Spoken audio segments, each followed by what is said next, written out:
Hey guys, this is my video response to Dina DVD's top 10, 15 guilty pleasures.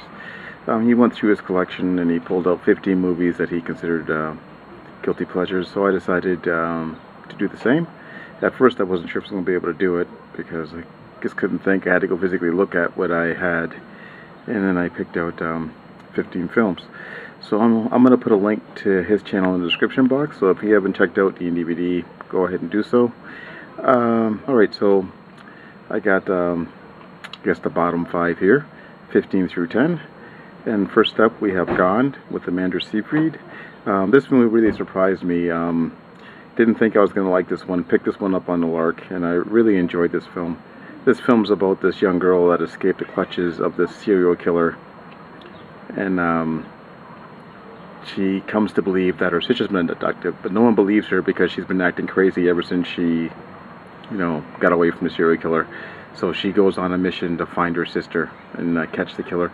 This movie is a lot of fun. Not the typical thing I would like, and it's a bit different from some of the other films in my top 15 list. Like, there's very little X factor in this, but I still enjoyed this film. Alright, at number 14, we have Mom and Dad Save the World. This one stars Teri Garr, Jeffrey Jones, and Jon Lovitz. Also Eric Idle. I've always liked this film. It's basically Jon Lovitz plays this evil alien that kidnaps Teri Garr and Jeffrey Jones because they're like this family. And it's just such a weird movie. Everything about this movie is weird. This really should be like a bigger cult. This is like a mid-90s movie. But I think Jon Lovitz in love with Teri Garr or something like that. Such a weird movie. Like, you got dog people, fish people. Such a strange type movie. This really should have been directed by Tim Burton or something like that, or I don't know, just a weird, odd film. Alright, at number 13, we have Embrace of the Vampire. This is an Alyssa Milano movie. Now, anyone that grew up watching Who's the Boss probably had a crush on Alyssa Milano, and she made this movie at a time when her career was not doing too well. She made this one and Poison Ivy 2 around the same time, before she ended up getting a steady gig with The Charmed, which I know a lot of people were probably upset when she actually got more respectable work. But this is kind of a sleazy vampire film.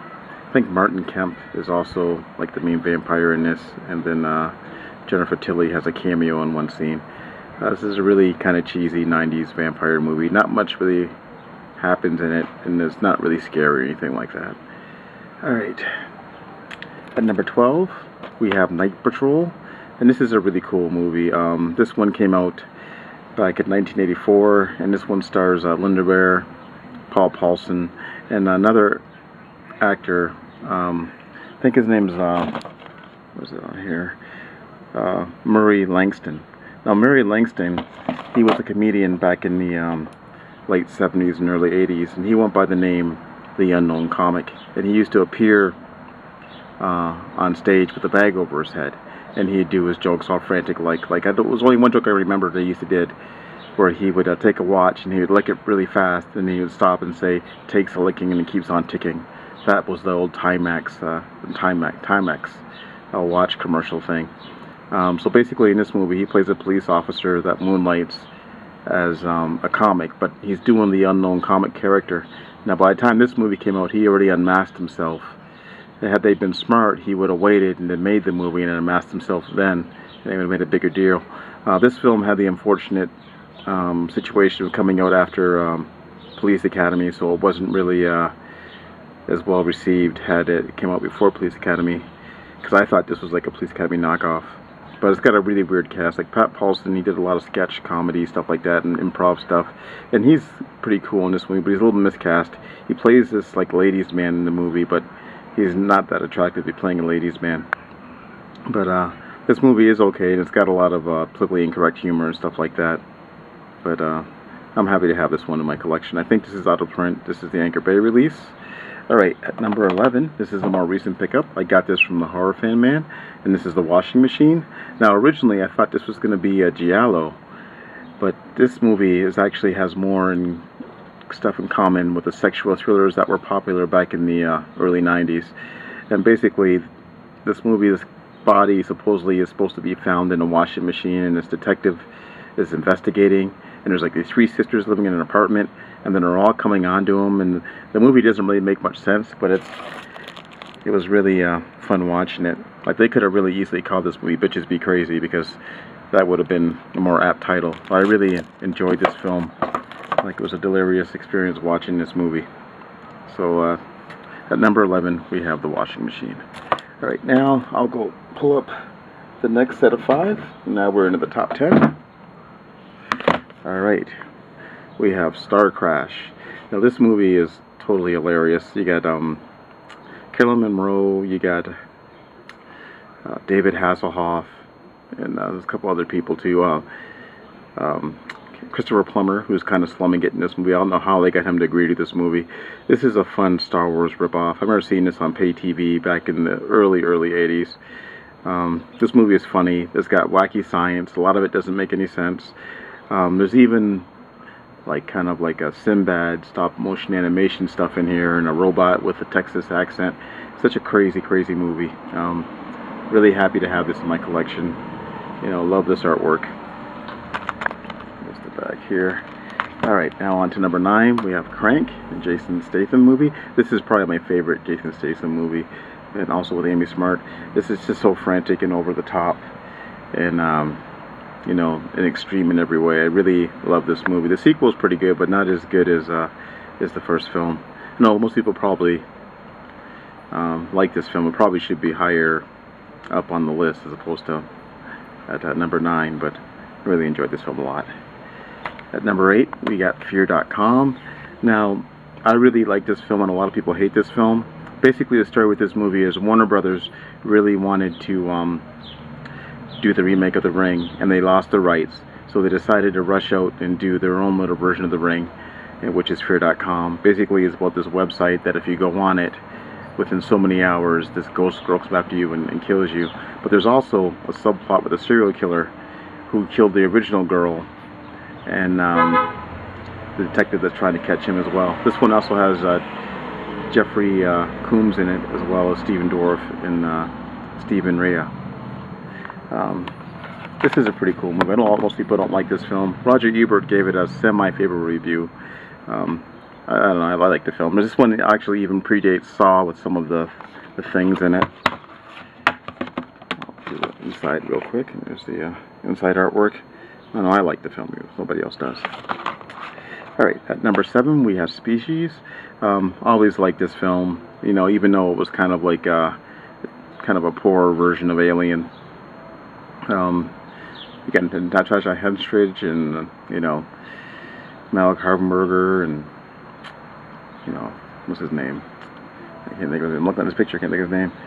But is this a fun, cheesy movie with, you know, the Syl, half human, half alien, trying to mate with every man she meets. Really cheesy, good 90s fun. Alright. At number 6, we have Galaxy of Terror. This is probably my favorite of the Alien ripoffs. I love the cast.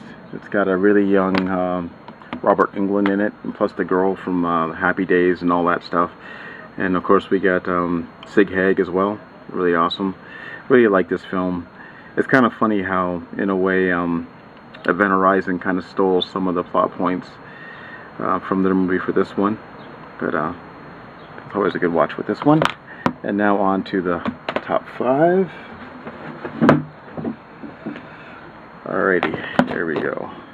At number 5, we have Color of Night, starring Bruce Willis. This is one of the few director's cuts that Hollywood Video, which was owned by Disney, did. This is such a weird movie. Bruce Willis plays this psychiatrist who has a patient commit suicide right in front of him, and because she does this, he can no longer see the color red, which is the color of blood. And then ends up someone's killing off his patients, and he's trying to figure it out before he gets framed for the murders. There's a lot of like sex scenes in this or whatever. This is back in the day of the sexual thriller after Basic Instinct came out. But I know Mills Creek has released I guess a decent Blu-ray of this now, and a double pack with some other movies, so I might upgrade this title. Alright, at number 4 we got Havoc. This one stars Anne Hathaway. Now, she made this movie right after doing Ella Enchanted and the two Princess Diary movies.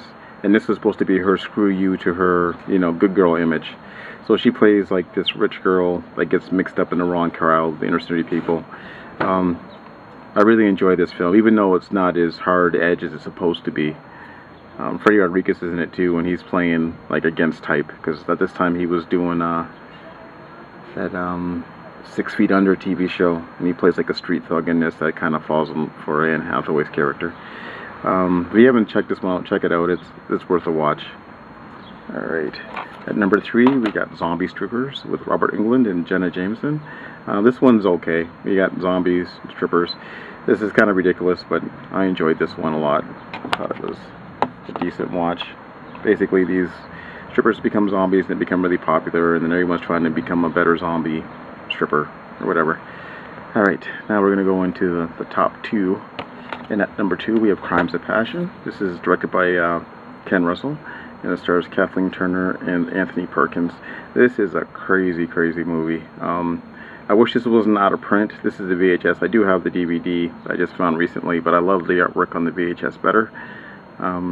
Basically, this guy, he gets hired to trail this seamstress.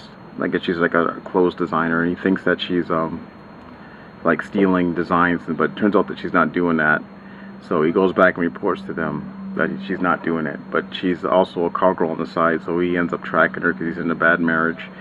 And at the same time, Anthony Perkins is this crazy street preacher that has an obsession with Kathleen Turner's character, and it kind of ends in a weird kind of way, kind of reminiscent of Psycho. This is a really cool movie. If you get a chance to check this one out, go ahead. This is Kathleen Turner in her prime. Alright, and last up, we have Showgirls.